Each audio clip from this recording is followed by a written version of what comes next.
जो व्यक्ति जितेंद्रिय हो जाता है और फिर उसके बाद ध्यान आरंभ करता है, वो अपनी वासनाओं को पूर्ण रूप से समाप्त कर देता है, उनका क्षय हो जाता है। तो अपनी वासनाओं का हमें क्षय करना है तो इसके लिए ध्यान ज़रूरी है, और ध्यान से पहले ज़रूरी है कि हम अपने ऊपर संयम करें, आत्म संयमी बने, अपनी इंद्रियों का निग्रह करें। अपनी इंद्रियों पर पूर्ण रूप से हमारा कंट्रोल होना चाहिए। तो एक एक इंद्रिय अपने विषयों की तरफ खींचती हैं, अपने विषयों की तरफ हमें लेकर चली जाती हैं। आँखें रूप की तरफ जाती है, कान मधुर वाणी चाहते हैं, त्वचा अच्छा स्पर्श चाहती है, जिह्वा चाहती है अच्छे भोजन को चखना, नासिका चाहती है अच्छी सुगंध को सूंघना। तो जितनी इंद्रियां हैं वो अपने विषयों की तरफ हमें भटका के लेके जाती हैं। जो अपने मन पर नियंत्रण नहीं रखता वो इंद्रियों के बहकावे में आ ही जाता है।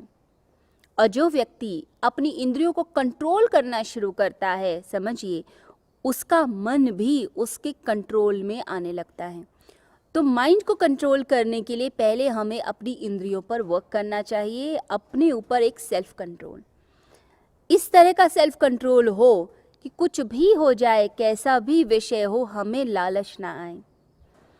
अगर लालच में फंस गए तो सेल्फ कंट्रोल खो गया। कंट्रोल है तो हम अपनी इंद्रियों को जो बाहर भागती हैं उसे भीतर की ओर खींच सकते हैं। जब भीतर की तरफ ऊर्जा जाती है, इसे योग में कहा जाता है प्रत्याहार। तो एनर्जी को कंजर्व करना, अपने भीतर खींचना, अपने अंदर लेकर आना। जब ऊर्जा भीतर बहती है और जब इंद्रियां भीतर की तरफ रमण करती हैं, अपने सोर्स की तरफ आ जाती हैं, तब उस समय व्यक्ति ध्यान के लिए पूर्ण रूप से तैयार हो जाता है। तो माइंड को कंट्रोल करना और साथ ही साथ पूरी तरह से मेडिटेशन में चले जाना, क्योंकि बिना मेडिटेशन किए, बिना ध्यान किए वासनाओं का क्षय नहीं होता। और ये इच्छाएं और ये वासनाएं ही हमें फंसाती हैं इस संसार में। हम इस संसार में फंसे हुए हैं हमारी इच्छाओं के कारण। यदि इच्छा नहीं होगी तो काम, क्रोध, लोभ, मोह नहीं होंगे।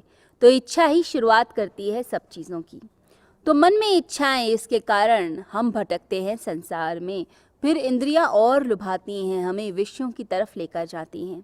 तो आत्मसंयमी मनुष्य जो होगा, जो व्यक्ति आत्मसंयम की तरफ चलता है, वो अपने आप को पूरी तरीके से साधता है, और अपने आप को साधने के साथ साथ वह ध्यान करते हुए अपनी इच्छाओं का क्षय करता है। तो ऐसा व्यक्ति, इसका मन दर्पण की तरह हो जाता है, मन शुद्ध हो जाता है। तो मन जितना शुद्ध उतना आत्मा का अनुभव हमें मिलता है। तो आत्मानुभव सिद्ध होता है उस व्यक्ति का जिसका मन दर्पण की तरह हो।